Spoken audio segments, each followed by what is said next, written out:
চোর চোর চোর, আমার টাকা মানি ব্যাগ নিয়ে চলে গেল। চোর চোর চোর, আমার টাকা। স্যার, এই মেয়েটা আমার মানি ব্যাগ চুরি করে পালাচ্ছিল, ওর হাতে আমার মানি ব্যাগ। এই মেয়ে পকেট মেরে কোথায় পালাচ্ছ? কনস্টেবল, ওকে থানায় নিয়ে চলো। না বাবু, আমাকে থানায় নিয়ে যাবেন না। দিনে দুপুরে চুরি করা হচ্ছে আর তোমাকে থানায় নিয়ে যাবে না? না বাবু, আমি চোর নই, আমাকে ছেড়ে দিন।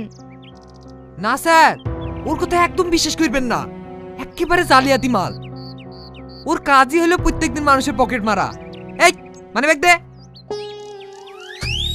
ইস স্যার, স্যার আমার মানি ব্যাগ। আচ্ছা ঠিক আছে, আপনি এখন যান, থানায় গিয়ে মানি ব্যাগ নিয়ে আসবেন। এই গাড়িতে ওঠো।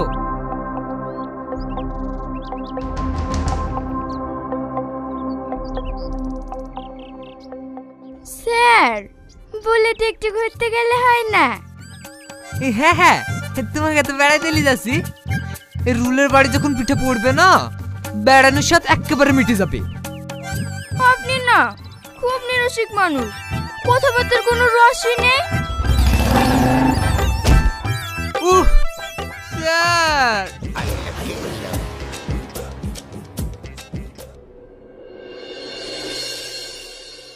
স্যার, ও স্যার, আমাকে ছেড়ে দেন না। এই চুপ কর, এত বকিস কেন? স্যার, কিছু খেতে দেন, সকাল থেকে কিছু খাইনি, খুব খেতে পেয়েছে। এ তো আচ্ছা ঝামেলা পড়লাম রে, সকাল থেকে বইকে বইকে আমার মাথা খারাপ করে দিল। স্যার, একে নয় ছেড়ে দেন।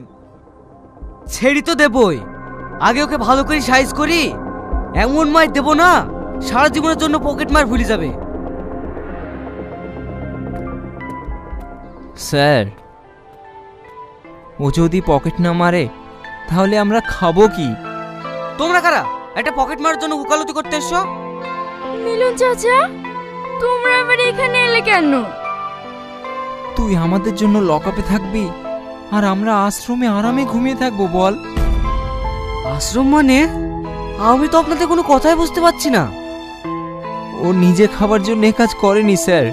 একটা বৃদ্ধাশ্রমে আমরা অনেক কজন অসহায় লোক থাকি, আমাদের সব দায়িত্ব ওই সালমার। ও যদি লকআপে থাকে তাহলে আমরা না খেতে পেয়ে মারা যাব স্যার, না খেতে পেয়ে মারা যাব। স্যার, সালমাকে ছেড়ে দেন না স্যার। এইটুকু মেয়ে, তুই এত বড় দায়িত্ব নিয়েছিস? হাবিলদার, ওকে ছেড়ে দাও। আচ্ছা ঠিক আছে স্যার।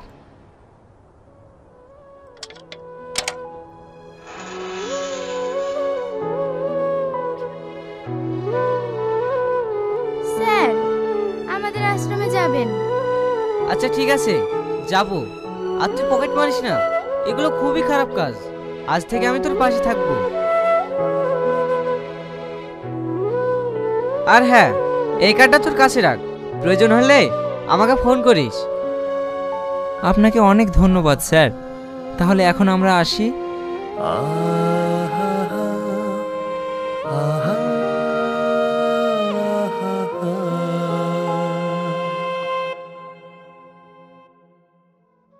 আজকে যেন তুমি বেশি রাত করো না, তাড়াতাড়ি বাড়ি চলে আসবা। মনে আছে তো? পরশুদিন কিন্তু বাবুর জন্মদিন। আচ্ছা ঠিক আছে, আমার সব মনে আছে। সুমনকে সব বুঝিয়ে বলে দিয়েছি, ওই বাজারগুলো সব করে দেবে। তুমি নিমন্ত্রণগুলো ফোনে বলে দিও। আমি নিমন্ত্রণ করতে পারবো না, তুমি করো গা। আমি করবো মানে? আমার ডিউটি নেই? কোথায় যে ডিউটি করো সেটা আমি ভালো করেই জানি। কি সব বাজে বাজে বলছো তুমি? ছাড়ো এসব, আমি এখন ডিউটিতে যাবো। এই নাও তোমার ফোন। সালমান আমার একটা মেয়ে ফোন করেছিল। কে ও মেয়েটা? কখন ফোন করেছিল আমাকে বলনি? ফোনটা দিইনি বলে তোমার গায়ে লেগেছে তাই না? কি করে যে তোমাকে বোঝাবো? ঠিক আছে, আমার এখন দেরি হয়ে যাচ্ছে, আমি এখন আসছি। যদি কোনোদিন উল্টোপাল্টা কথা শুনেছি না, এই সংসারে আগুন লাগিয়ে দেব, মনে রাখো কথাটা।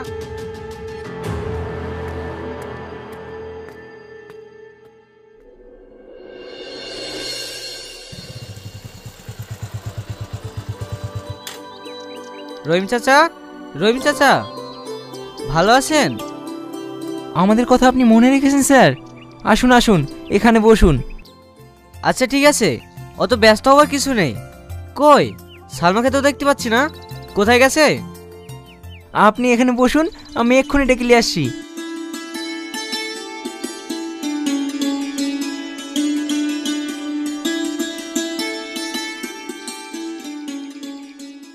ভালো আছেন স্যার?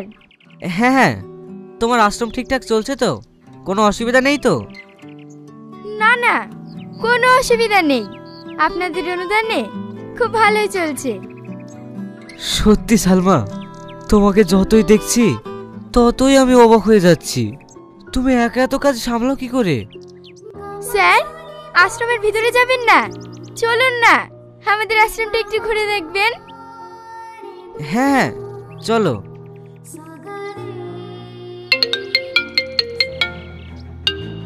হ্যালো, কি বলছেন? খুব এমার্জেন্সি, আমি এক্ষুনি আসছি। ঠিক আছে সালমা, আমি এখন আসি, অন্য একদিন এসে ভিতরটা ঘুরে যাব। ভালো থাকো। হ্যাঁ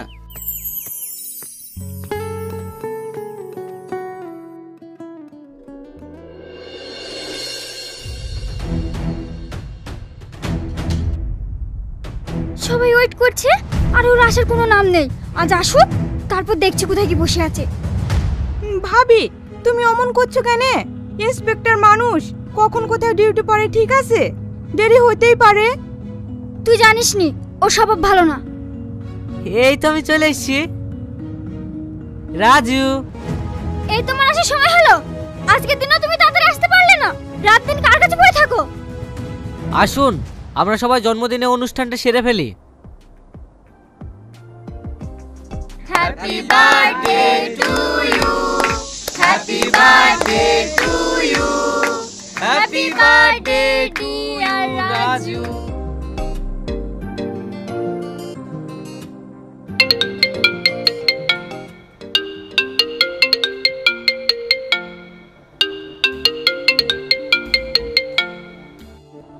হ্যালো হ্যালো, কি বলছেন বলুন।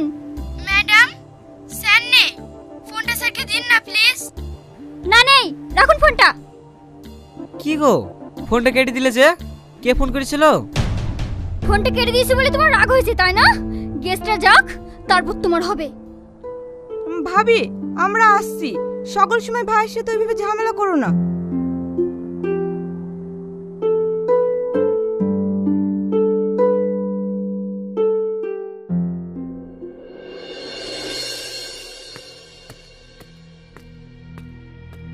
ওইভাবে বসে বসে কি ভাবছো? আবার যাবা নাকি? Hello sir. হ্যাঁ বলো, কি হয়েছে? একটা বৃদ্ধ মহিলা খুব অসুস্থ, তাকে তাড়াতাড়ি হসপিটালে নিয়ে যেতে হবে, তা নাহলে তাকে বাঁচাতে পারবো না। আমি অনেক জায়গায় ফোন করেছি, কোথাও গাড়ি পাইনি। আপনি যদি... হ্যাঁ ঠিক আছে, আমি এক্ষুনি গাড়ি নিয়ে আসছি, তুমি কোনো চিন্তা করো না। এত রাতে কোথায় যাবে তুমি? তোমার কোথাও যাওয়া হবে না। তুমি কি বলছো? একটা মানুষের জীবন নিয়ে? না না, তুমি সরো, আমাকে এক্ষুনি যেতে হবে। আজ যদি তুমি ঘর থেকে বেরো তাহলে কিন্তু খুব খারাপ হয়ে যাবে। ফিরে এসে দেখবে তোমার ছেলে বউয়ের মরা মুখ। তুমি কিন্তু কাজটা ঠিক করলে না। ঠিক আছে আমি যাব না, কিন্তু খুব বড় একটা ক্ষতি হয়ে যেতে পারে। সে তো হবেই, আমি খুব ভালো করে বুঝতে পারছি। তোমার চুকচুকানি উঠেছে। তোমার চুকচুকানি যে কিভাবে ছাড়তে হয় সেটাও আমার জানা আছে।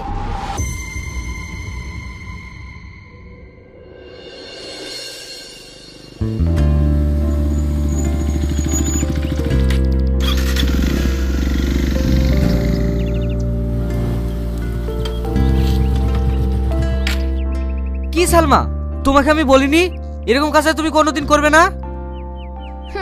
স্যার, আমরা গরিব মানুষ, আমাদের কথার দাম না থাকতেই পারে, কিন্তু আপনাদের কথার যে দাম নেই সেটা আমি জানতাম না। কেন, কি হয়েছে? কিছু হয়নি স্যার, আমাদের আশ্রমে যে বৃদ্ধ মহিলাটা অসুস্থ হয়েছিল উনি কালকে রাত্রেই মারা গেছে। কাল যদি আপনি গাড়িটা নিয়ে আসতে পারতেন তাহলে ওই মহিলাটা বিনা চিকিৎসায় মারা যেত না। আই অ্যাম সরি, আমার ভুল হয়ে গেছে, আমি আসতে পারিনি। ভুল আপনার হয়নি স্যার, ম্যাডাম আপনাকে... ঠিক আছে, তোমাকে চাঁদা তুলতে হবে না, যত টাকা লাগে আমি দেব।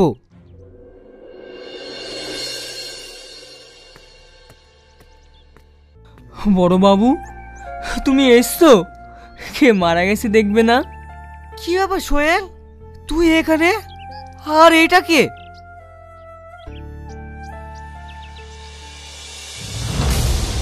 মা? এ তোমার মা? আমার মা এখানে কি করে এলো? সোহেল বল, সোহেল বল, আমার মা এতদিন ধরে এখানে আছে, তুই আমাকে কেন বলিসনি? তাহলে শোনো বড় বাবু, সেই দিনের কথা। বৌমা, আমাকে চারটি খেতে দাও না, ভীষণ খিদে পেয়েছে। রাত দিন শুধু খাওয়া আর খাওয়া, কাজকর্ম ছেড়ে দিয়ে আপনারা কি শুধু খাবার নিয়ে বসে থাকবো? থাক বৌমা, তোমাকে আর খেতে দিতে হবে না। তোমার কথা শুনেই আমার পেট ভরে গেছে।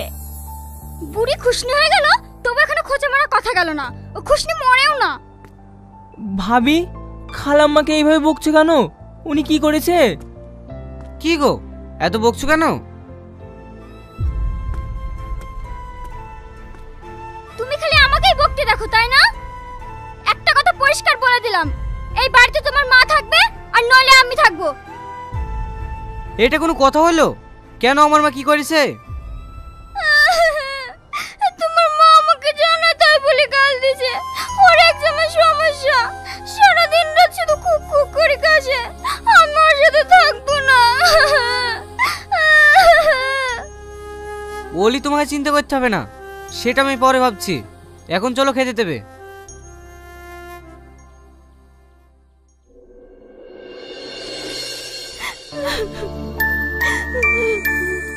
আপনি কাঁদবেন না খালাম্মা, এই পৃথিবীতে যার কেউ নেই সেও তো বেঁচে আছে। আপনি না হয় সেভাবেই থাকবেন। এইসব নিয়ে আমি ভাবছি না রে বাপ, না জানি আমার ছেলেটার কোনো ক্ষতি না হয়। সোহেল, এই বাড়ি থেকে আমাকে দূরে কোথায় নিয়ে যেতে পারবি? চল না বাপ, এখানে আমার দম বন্ধ হয়ে আসছে, এখানে আমি এমনি মারা যাব।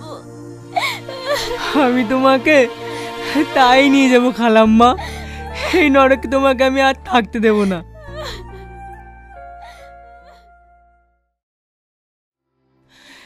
কে একটু আমাকে সাহায্য করো না, দয়া করে তোমরা একটু আমাকে সাহায্য করো। তোমরা দাঁড়াও, একটু আমাকে সাহায্য করো না।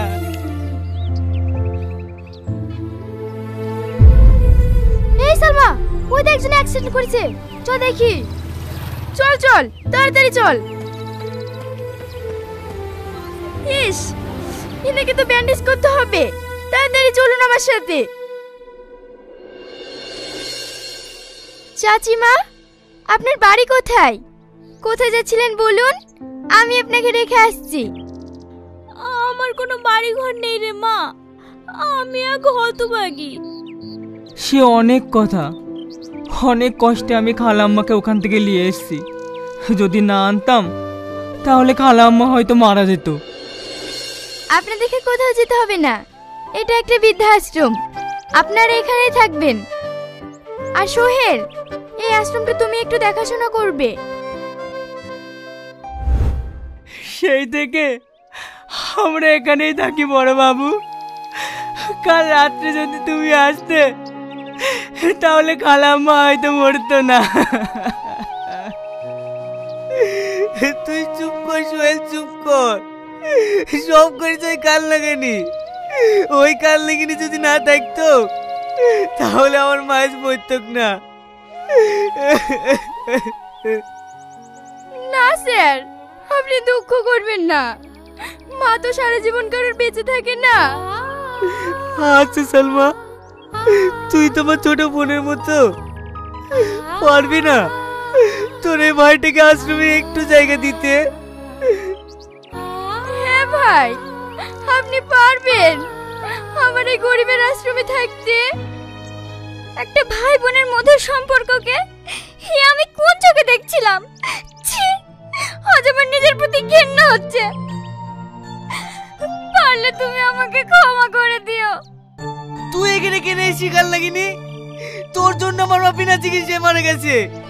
তুই এখান থেকে বেরিয়ে যা, তোর মুখ যেন আমাকে দেখতে না হয়। থাক ভাই এসব কথা, চলেন না ভাই, চাচিমার শেষ কাজটা আমরা সবাই মিলে একসঙ্গে করি।